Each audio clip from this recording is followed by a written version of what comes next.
Hello, my name is Chloe, welcome to my channel. Today I'm bringing to you my January wrap-up.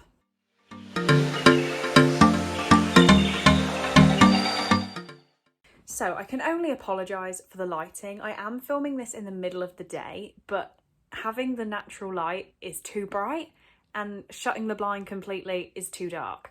So this is what we're dealing with. Is that better? I don't even know. But yeah, I'm trying my best. I have a very, very busy week ahead. I wanted to get this filmed as soon as the month had ended, just so you've got all of my as up-to-date thoughts as possible, because I read 29 books in January. There is no way I could give you a full explanation of any of these, so what I'm going to do is run through a couple of statistics, give you a few words on each book, but really, we don't have an hour to kill sat watching this. So yeah, let's just go for it. So, as I said, 29 books. I don't even want to think about it. It is ridiculous. But the ratings I gave, there are 5 that I didn't rate at all. 1 star, 1 2 star, 2 2.5 stars, 7 3 stars, 3 3.5 stars, 3 4 stars, 1 4.5 stars, and 6 5-star reads. So my 5-star reads this month completely blew me out of the water. Like, I had some definite favourites. Some of these books have to make it onto my top 10 of 2021. Like, I already know that. I've already got my coffee because this is going to be a long video. So just to quickly run you through some of the books I didn't rate and why I didn't rate them. The first one is Paws and Whiskers by Jacqueline Wilson. This one was weird. This is a collection of short stories compiled by Jacqueline Wilson that revolve around cats and dogs and people's pets and sort of mythical cats and dogs. I would have given this a rating if it was all things written for the sake of the book, if that makes sense. But we had a snippet in here from Alice in Wonderland. We had a snippet from Rudyard Kipling. So it was a little bit weird to have them all thrown together. Some of the stories I loved, some of them I thought were a waste of my time. But I read it. I read this for a specific challenge I was doing that needed an animal on the cover of the book. So I definitely accomplished that. But yeah, I wouldn't go out saying you definitely need to read this. But if you're like me trying to get through all of Jacqueline Wilson's books, then it was on my list. But it definitely isn't my favourite of hers. Next we have Lumberjanes Volume 1 by Noelle Stevenson and a couple different people. This is a graphic novel. It's a contemporary kind of fantasy kind of graphic novel. I won't say too much about it. I didn't rate it because I'm trying to get more into graphic novels, but let's face it, it's not really my cup of tea, and I'm trying. I enjoy the time reading it, but then I never know how to give you guys a rating. So yeah, I don't know. And then the next 3 books I didn't rate are all in one big bind up, and that is The Wizard of Oz. So I read The Wonderful Wizard of Oz, The Marvellous Land of Oz, and Ozma of Oz. So this is where my number in this video is not going to match up to Goodreads, because on Goodreads I'm only rating this as finished when I finish all 5 and this big actual book is finished, just so I don't screw with all my numbers on there. But for the purposes of books I read, I did read 3 of these books, which is most of the way through this big edition. We have 430 pages, so they are individual books in their own right. I didn't rate these because I don't know how. I'm sorry. What I might do is give this overall book a rating and let you know when I finished it. So I still have Dorothy and the Wizard in Oz and The Road to Oz to go. I will say, out of the 3, my favourite has probably been The Wonderful Wizard of Oz, and my least favourite has probably been The Marvellous Land of Oz. But I don't have anything intelligent to say on the individual stories. Next, my worst book of the month is Cutthroat Cupcakes by Kat Crawley. This was bad. I'm sorry. In my opinion, this was bad. This was a book about a woman who owns a candy store. I hate saying the word candy. It's not, but a candy store that's a bit spooky themed. And we're around Halloween, and somebody comes into her shop to say she's under arrest for murder because one of her cupcakes has killed somebody. Because it turns out she's a witch and there's magic in those cupcakes. There's a curse in them. This book, my issue with it, it was 200 pages long. It had a full magic system, which had no basis. We had no idea how it worked.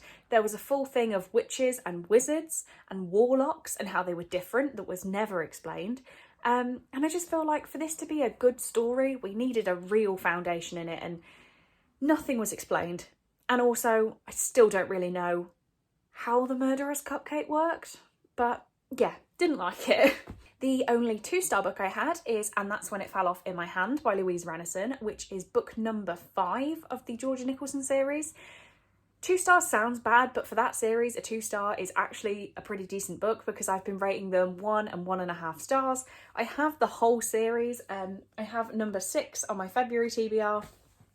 So I have them all. I'm slowly working my way through them. They are funny because they're pretty bad.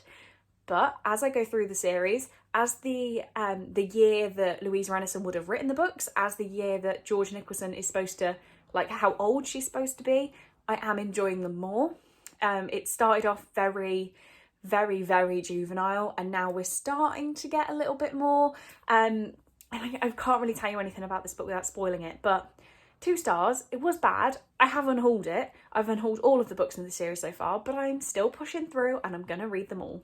Next, my 2.5-star books. The first one is Mirror Mirror by Jen Calanita. I had high hopes for this book. It is a Disney twisted tale of Snow White, which I was excited for, but it was 3 stars pretty much all the way through for me, and I thought, wow, if something amazing happens, it could make a 4. But as a twisted tale, it wasn't too different from the story of Snow White as far as I could tell. Yes, there were a few differences, but unless I've completely forgotten the story of Snow White and what it actually is, it didn't feel different enough for me to be a twisted tale. I have read another of the twisted tales, As Old as Time, which is a Beauty and the Beast one, and that one felt very different and I loved it. It was dark, it was creepy, but this one didn't quite make the mark for me. So 3 stars would have meant it's fine. I just knocked it a little bit below that because I did have some issues. And the other 2.5-star book I read was Something in the Air by Jenny Gardiner. I don't have much intelligent stuff to say about it. If you enjoy films like The Prince and Me, where a prince swoops in and he's not as arrogant as you'd think and he's actually a really nice guy and there's a bit of a romance, read this. It's a good time. I had the trilogy called, I think it's called It's Raining Men, but raining spelled Reigning. I can spell. It was a good time. It really was. But I could appreciate it's not the best written thing ever. It's not the most original thing ever. So it got 3 stars for enjoyment, and then I just bumped it down a little bit because it was quite, I don't want to say trashy, but we're going to go with trashy. I'm looking at myself and knowing I'm going to hate this footage, but at the same time, it needs to get done, and never mind. I need to improve my filming game. This is what we're working with. I'm sorry. So on to the 3-star books, and I actually have a few of these books physically so I can hold them up, yay. The first one we have here is Replica by Lauren Oliver. This is a YA dystopian story, kind of, yeah, dystopian. I'm going to go with dystopian. It is told by 2 separate parts. We have Lyra's story and then we have Gemma's story. I would have given this book 4 stars if we didn't have this gimmick. This gimmick did nothing for me because all it meant was that we got to the end of the story halfway through the book and then we had to go back to the start. As soon as I flipped the book, I didn't care anymore. I just wanted to know what happened after that point, and I felt like it was a bit of a commitment to then say, okay, let's read it all again through a different perspective. The 2 characters are completely different, so it is a completely different perspective, but I would have much preferred it if we just had a normal writing style and switched perspectives as we went. That would have worked for me. This gimmick meant that it was stuck at 3 stars. 3 stars is still a fine rating for me. I would recommend this, but I will not be keeping it on my shelves. Next, we have a book I was slightly disappointed in, and that is The System by Gemma Malley. This is book number 3 of the Killables series, The Killables being one of my favourite dystopian books ever. I read the sequel, The Disappearances, and gave it 3 stars. It was a little bit disappointing, and this one was also disappointing. So I can't say too much about it. The Killables is a world where it's a big city, there is nothing outside the walls, and you are given letters depending on how good you are. So A is the best, down to D, which I forgot what it actually means, but D is pretty bad. You can't do much. And then people get labelled a K, and when they're labelled a K, they disappear. And the book's called The Killables, so there we go. The system was... My issue with these books is they all feel like very separate dystopian worlds, and Gemma Malley's written it in a way that they all link together. But don't really like that. That's not what I wanted. But in terms of the story in this one, 3 stars. It was fine. My voice is actually cracking. Like, we're gonna be here a while. Okay, so next we have Masquerade by Melissa de la Cruz. This is the second book in the Blue Blood series, which is a YA vampire story where vampires are living among us. They are the Blue Bloods. They're like elite families, and every so often they like die and come into a new body in a new family, and they all find each other again because they're all aware of each other. Masquerade was a little bit of a disappointment again with Blue Bloods. So I read the series as a teenager. I'm pretty sure I read them out of order. I don't remember anything about them, but I remembered loving them. So I bought the first 5, and they're all sticking at 3 stars. They're fine if you want to dip into some YA, like, what's the word? I was gonna say retro. Oh my god, that makes me feel old. What's the word I'm thinking of? So it was published in 2007. Very typical of that era of trying to write vampires for teenagers, I guess. It's fun, but it just wasn't fully what I wanted out of this book. And I feel like written today, this sort of idea could be amazing. Next we have The Fifth Wave by Rick Yancey. This is I've always said dystopian, but is it more of a sci-fi? Is it a sci-fi dystopian? I don't know. My worlds cross over with those. But yeah, this is about effectively an alien invasion. There is a end of the world kind of thing going on. We have the first wave took out 500,000 people. The second wave put that number to shame. The third wave lasted a little longer, 12 weeks, 4 billion dead. In the fourth wave, you can't trust that people are still people. And the fifth wave, no one knows, but it's coming. It's a bit of a chunker. I enjoyed my time reading this book, but I have seen the movie, and the movie did so much more for me, and I have ordered the DVD so I could sit and watch it again. Ooh, nearly dropped it. So it was fine, it just didn't really do much for me, but if you like that kind of sci-fi, end of the world thing going on, I would recommend this, I really would. It just hasn't left a fully lasting impression on me like the movie did. So yeah, I'm gonna watch the movie again. Next we have not a letdown.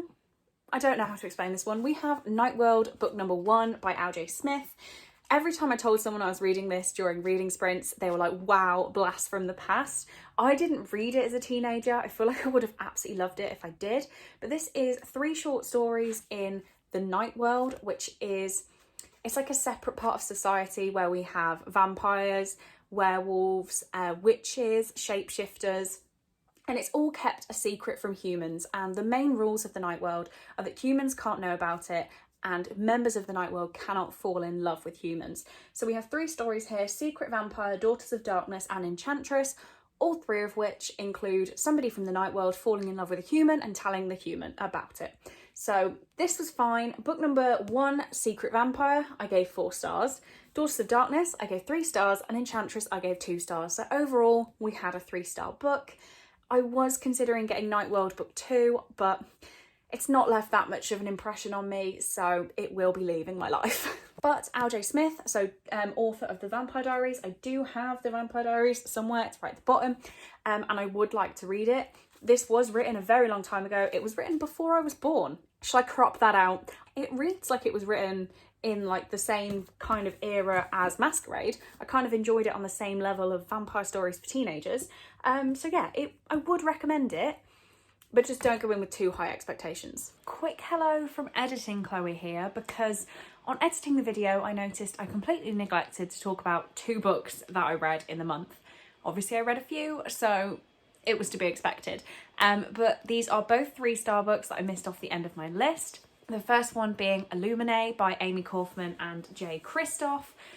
So this book, I really, really did enjoy the format. If you're unaware, this is a YA sci-fi that is told through mixed media.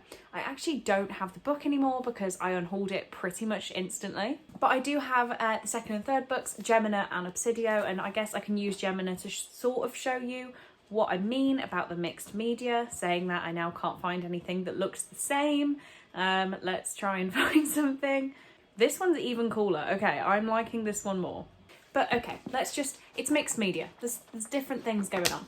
I really did enjoy the style of the book. If it was just on the presentation of the book, 5 stars. I listened to it along with following it physically, and I felt like that really helped because there was a full cast, there were sound effects, but I just didn't care about the actual story too much, so that I had to bring my rating down to 3 stars.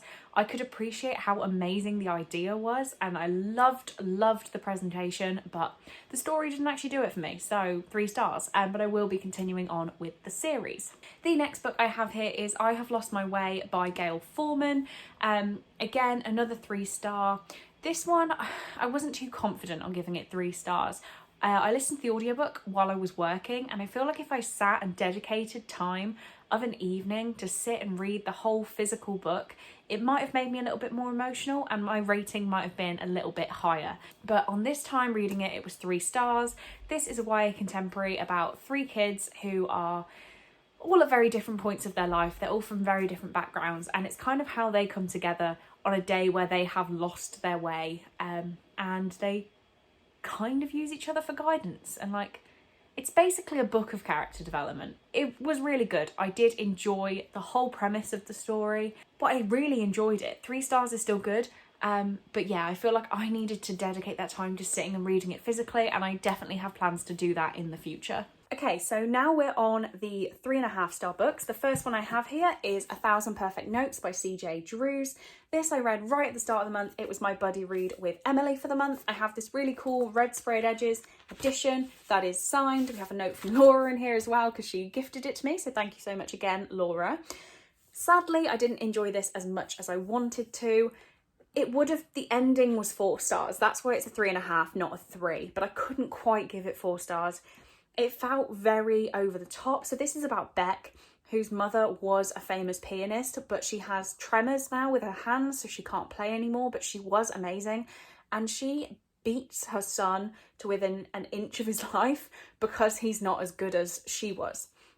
The ending was amazing, and I teared up a little. I didn't actually cry, otherwise it might have made it a 4 star. But throughout the book, there is so much abuse that is not picked up on, and it was really, really bothering me. The extent to the abuse, I feel like, obviously, I don't know, I cannot speak from experience, but I feel like it should have been picked up, and it would have been. So to make this more believable, like, somebody should have been noticing. There was a 4 or 5-year-old girl going to preschool and everything was wrong every day and she wasn't really eating, and I feel like in today's society that would be noticed. There was also a girl who didn't wear shoes. I don't like that at all, but 3.5 stars. I would recommend it. It did hurt me. I know it hurt Emily a little bit more than it hurt me, so I would recommend it, but it just wasn't quite amazing. Next, we have The Couple Next Door by Shari Lapina, which I did really enjoy. This is a domestic thriller. Would it count? Yeah, domestic thriller, where we have a couple who go next door to their neighbour's house for a dinner party, and while they do that, they leave their newborn daughter in her cot next door with the baby monitor on. And they're going back and checking every half an hour, but when they both go back about 1:30 in the morning, the baby is missing.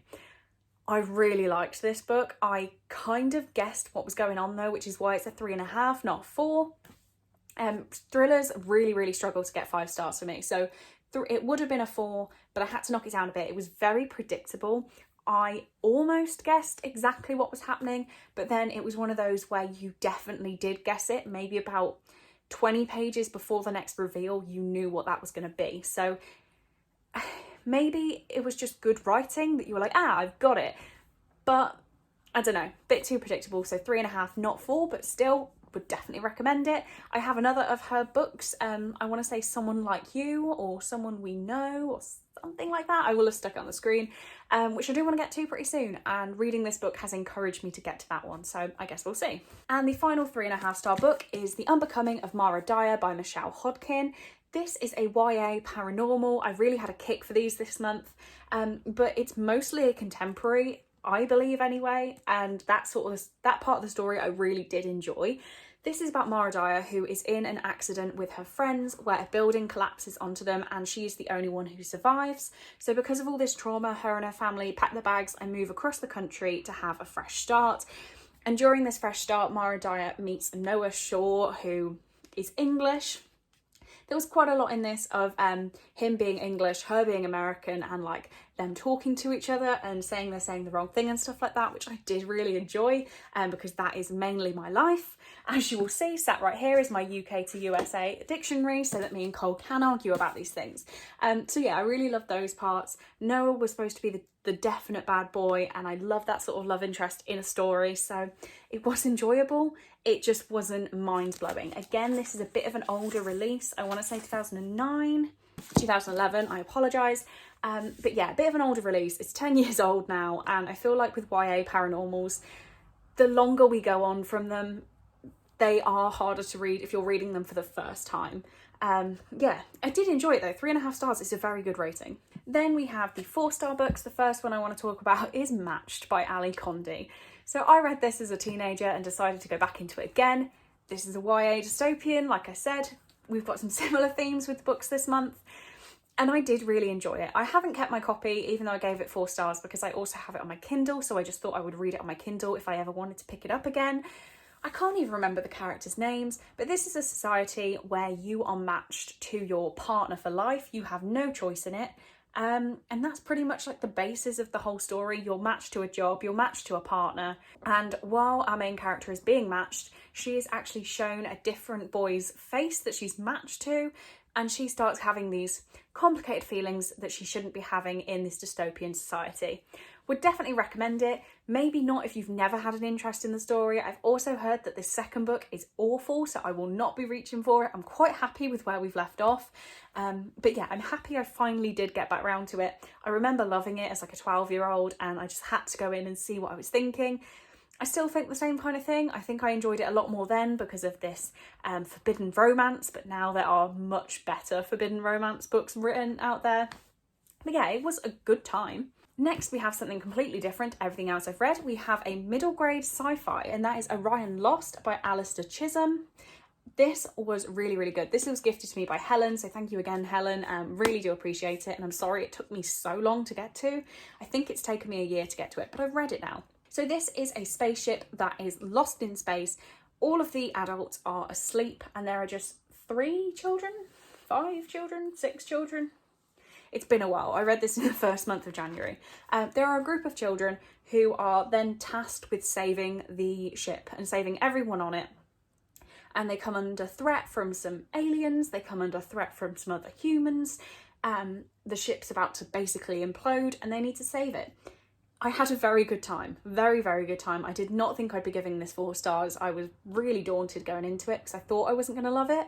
But I would fully recommend this. If you don't really love sci-fi, like me, and you don't really love middle grade, like me, I feel like you would enjoy this. Because I just think it was a very uncomplicated sci-fi. It was easy to follow. And then sometimes the characters read as teenagers, not children, especially with the amount of responsibility they're given. So I don't think this is stuck to fans of middle grade sci-fi. Just give it a go. The final 4-star book I have here is Finding Sky by Joss Sterling. This is another one I was so scared to go into. It's a YA paranormal, of course. This is about Sky, who has a bit of a troubled past, but she's moved to a new school and she meets Zed, who is a bit of an arsehole, to be honest. But she's trying to be friendly. She's getting a bit of a thing for him. And then we start throwing magic in. I'm not going to say much more because I went in completely blind and was blown away because I wasn't expecting anything. But think of it as YA, magic, romance in a school setting. Really, really good. Okay, so we're nearly at my 5-star reads, but just the one 4.5 star I had, and that is Daughter of the Pirate King by Trisha Levenseller. I've wanted to reread it for some time now, and I know that when I eventually get to America, Brittany has a copy of Daughter of the Siren Queen for me, which is book number 2. And yeah, I just forgot what this was about pretty much, so wanted to give it another go. This is about Alosa, who is the daughter of the Pirate King, and she gets herself captured onto a enemy ship on purpose to look for a hidden treasure map. Really did enjoy it. The only reason this isn't 5 stars is when I reviewed it last time, I said, I think it's more of a 4.5, but I'm going to be generous and give it 5. I was reading it again and thought, no, it is 4.5. There is something missing. I just can't tell you what. There's a bit of a romance in this. There's a lot of pirates. There's I don't really know what else to tell you. Female pirates, a bit of a romance, and a good setup for, like, I think it is just a duology, but I do really need to read the sequel now. So I'm glad I read this, and I love owning it, especially this hardback.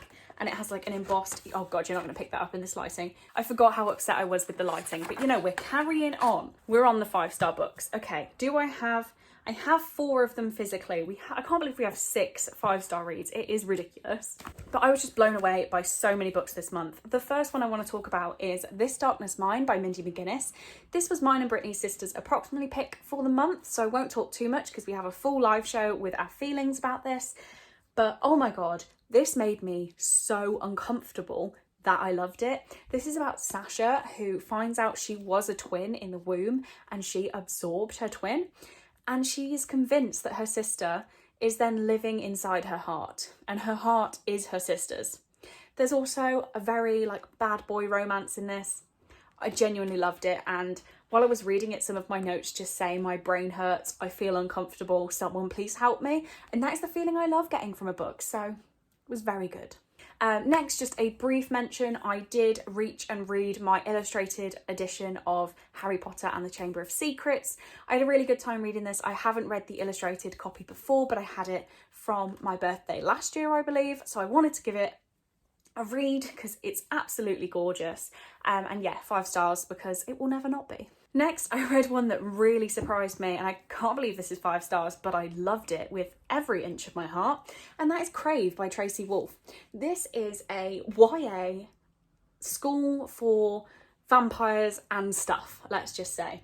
It's been described as a Twilight ripoff, and I wouldn't disagree, but I loved every second of it. I won't say too much about it because I could gush about this for hours.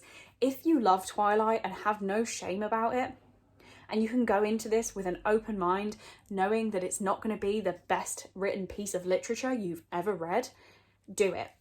As I said, 5 stars. The sequel is coming my way because I have to have them all in these hardbacks now, even though I hate the pages. But yeah, she's publishing 2 books a year, so we have 2 coming in 2021, and I can't wait till I get my hands on the sequel because I'll be reading it immediately. Next, I have one that a lot of people are going to be happy to see on here, and that is A Court of Mist and Fury by Sarah J Maas. This, oh my God. I know I loved Avatar. Avatar? I know I loved ACOTAR, but I did not expect to like ACOMAF quite this much. This is everything you loved from ACOTAR plus smut. The best smut I think I've ever read, especially in a fantasy, because you can read like an adult romance which has quite a lot of, like, that is the point, but when it's not the main focus of the story, it was amazing. I did go in and I highlighted this one, especially, I had quite a lot. There are quite a few pages that are just pink, because pink is always my romance colour. So we do have pages where there's just pink strips, and you can't even see it in this lighting, down the outside, because I just had to remember the whole page because it did something to me. But yeah, if you don't know, for some reason, ACOTAR is a Beauty and the Beast inspired fairy book, and ACOMAF is following on from that book. Just read ACOTAR. ACOTAR's amazing. ACOMAF blew it out of the park, and I'm reading ACOWAR in February, so let's see what happens with that. 2 more. We have one that I think I knew was going to be on this list from the second I pre-ordered it this time last year, and that is A Vow So Bold and Deadly by Bridget Kemmerer.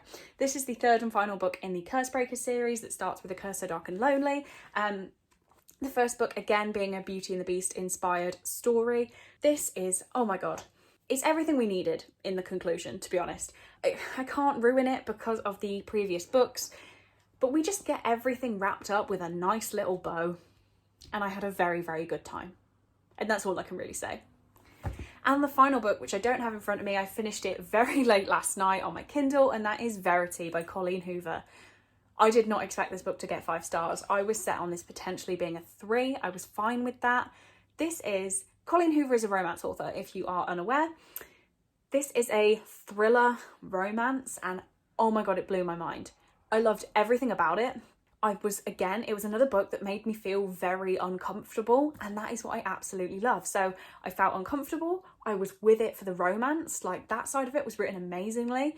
Every thriller aspect really threw me off and I had no idea what was going on, and I just had the best time with it. So I would definitely recommend that, even as like an entry into Colleen Hoover's work. I am planning on reading more of her actual just romance. Now I've read how she writes the romance, it's really drawn me in, and this story just blew my mind, and I don't think I've had long enough to reflect on it yet to give you an actual thought, but just read it.